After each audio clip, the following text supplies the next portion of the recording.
Hello viewers, welcome to Heena's cook book. So ఈరోజు మనం తయారు చేయబోయే స్పెషల్ ఐటెం ఖోవా పూరి అండి. సో బేసికల్గా ఖోవా పూరి అందరికీ చాలా ఇష్టపడతారు. మనకు కూడా బయట ఇది దొరుకుతుంది. సో దీన్ని ఎలా ప్రిపేర్ చేసుకోవాలో మనం ఈరోజు చూసుకుందాము. సో ముందుగా దానికి కావాల్సిన ఇంగ్రీడియంట్స్ అన్నీ నేను తీసి పెట్టుకున్నాను. 1/2 లీటర్ చిక్కటి పాలు, అలాగే యాలకులు పౌడర్ చేసి పెట్టుకున్నాను, మైదా పిండి, పంచదార, నెయ్యి, అలాగే కొన్ని డ్రై ఫ్రూట్స్ నేను క్రష్ చేసి పెట్టుకున్నానండి. ముందుగా స్టవ్ మీద మనం కడాయి తీసుకోవాలి. సో ఈ చిక్కటి పాలు అనేవి మనం కడాయిలో వేసుకొని దాన్ని ముందు ఖోవాలాగా ప్రిపేర్ చేసుకోవాలండి. సో ఇలా ఈ 1/2 లీటర్ చిక్కటి పాలు, నేను వాటర్ అస్సలు ఇందులో కలపలేదండి. సో ఈ చిక్కటి పాలు అనేవి మనం కడాయిలో యాడ్ చేసేసుకోవాలి. సో దీన్ని ఇలా మనం కలుపుకుంటూ ఖోవా అనేది రెడీ చేసుకోవాలి. కింద ఏమీ తగలకుండా, అంటుకోకుండా మనం ఇలా దీన్ని కలుపుకుంటూ ఉండాలి.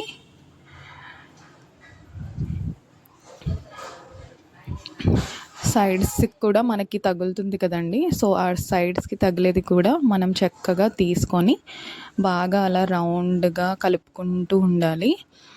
సో ఇలా మనకి పాలు అనేవి కొంచెం కొంచెంగా తగ్గుతూ మనకి ఖోవా అనేది ప్రిపేర్ అవుతుంది. సో చూడండి, ఇలా సైడ్స్కి తగిలింది కూడా మనం తీసుకుంటూ ఉండాలి. సో ఆ మలాయి అంతా మనం తీసి గ్యాదర్ చేసుకుంటూ మళ్ళీ దాన్ని కలుపుకుంటూ ఉండాలి. నా ఛానల్ని లైక్ చేయండి, షేర్ చేయండి అండ్ సబ్స్క్రైబ్ చేయండి. మీకు ఏమైనా డౌట్స్ ఉంటే నాకు మీరు కామెంట్స్లో అడగగలరు. సో చూడండి, మనకి పాలు అనేవి దగ్గర పడాయి. సో ఇలా మనకి దగ్గరగా అవుతూ మనకి ఖోవా అనేది ప్రిపేర్ అయిపోతుంది.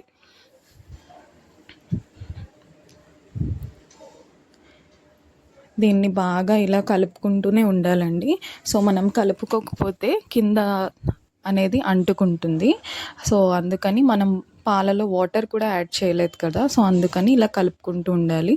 సో ఇలా మన ఖోవా అనేది రెడీ అయింది.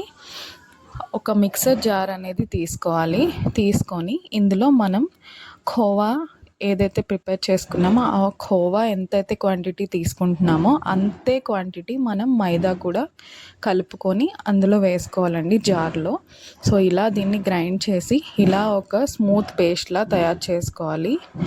అది పక్కన పెట్టుకొని ఒక పాన్ తీసుకొని ఇందులో 1 కప్పు పంచదార తీసుకోవాలి. సో 1 కప్పు పంచదారకి 1 కప్పు నీళ్లు వేసుకోవాలి.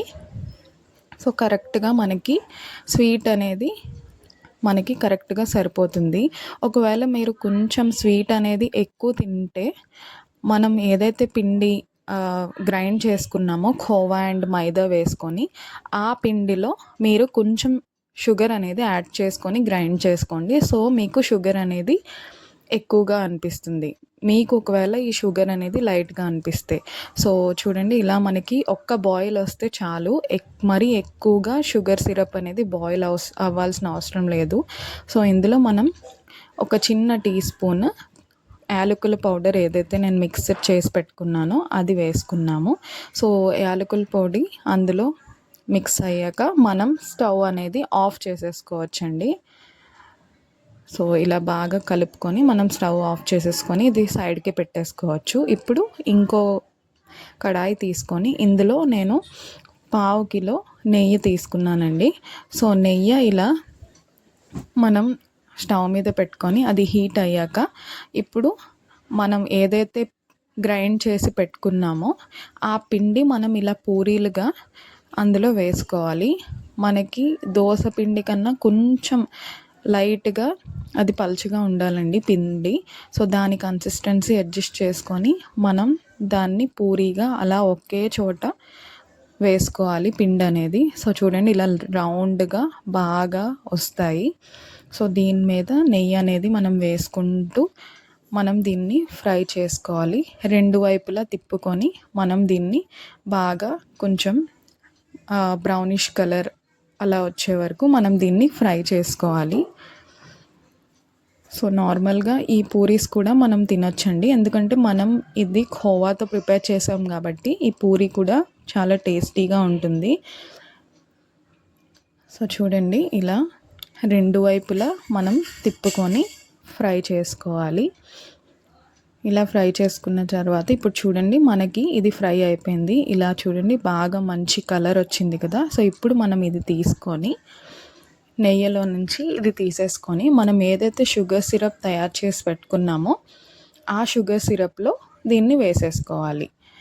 సో ఈ షుగర్ సిరప్లో మనం వేసి ఉంచేసుకోకూడదండి, ఎందుకంటే ఇది మనకి పిండి కాబట్టి మళ్ళీ మెత్తగా అయిపోయి విరిగిపోతాయి. సో జస్ట్ ఒక 2 మినిట్స్ అందులో మనం షుగర్ సిరప్లో ఇది వేసి పెడితే ఆ షుగర్ అనేది అది లాగేసుకుంటుంది. సో అది మనకి సరిపోతుంది. సో చూడండి మళ్ళీ ఇలా మనం అదే ప్రాసెస్ని రిపీట్ చేయాలి. ఇలాగే మనం మళ్ళీ పూరి అనేది తయారు చేసుకొని అదే నెయ్యిలో మనం ఫ్రై చేసుకోవాలి. అలా పిండి అంతా అయ్యే వరకు మనం ఫ్రై చేసుకోవాలి. సో చూడండి ఇలా మనం ఫ్రై చేసుకున్నవన్నీ ఇలా తయారైపోయాయి.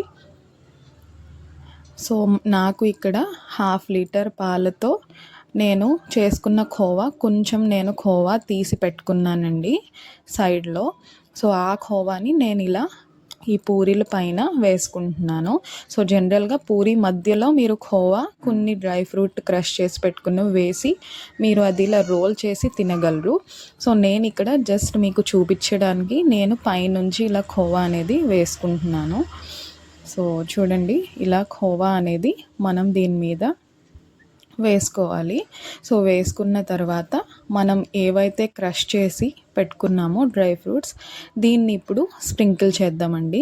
సో ఈ డ్రై ఫ్రూట్స్లో నేను జీడిపప్పు, బాదం పప్పు, పిస్తా పప్పు ఈ మూడింటిని నేను కచ్చాపచ్చాగా క్రష్ చేసి పెట్టుకున్నానండి. సో ఇది దీని మీద మనం జస్ట్ గార్నిష్కి అలా వేసుకున్నాము. సో డ్రై ఫ్రూట్స్ మీరు వేసుకోకపోయినా పర్లేదు, బట్ ఆ ఖోవాతో ఆ డ్రై ఫ్రూట్స్ కూడా మనకి తగులుతూ టేస్ట్ అనేది చాలా బాగుంటుంది. సో దీన్ని మీరు కూడా తప్పకుండా ట్రై చేయండి. సో చూడండి ఇలా మన ఖోవా పూరి అనేది రెడీ అయిపోయింది. సో దీన్ని చాలా చాలా టేస్టీగా చాలా చాలా బాగుంటుందండి. తప్పకుండా ట్రై చేయండి. దీన్ని హిందీలో బెంగాలీ సైడ్లో మహారాష్ట్ర వాళ్ళు దీన్ని మాల్పువా అని కూడా అంటారండి. సో మీరు కూడా తప్పకుండా ట్రై చేయండి. టేస్ట్ చాలా బాగుంటుంది. Thank you so much for watching.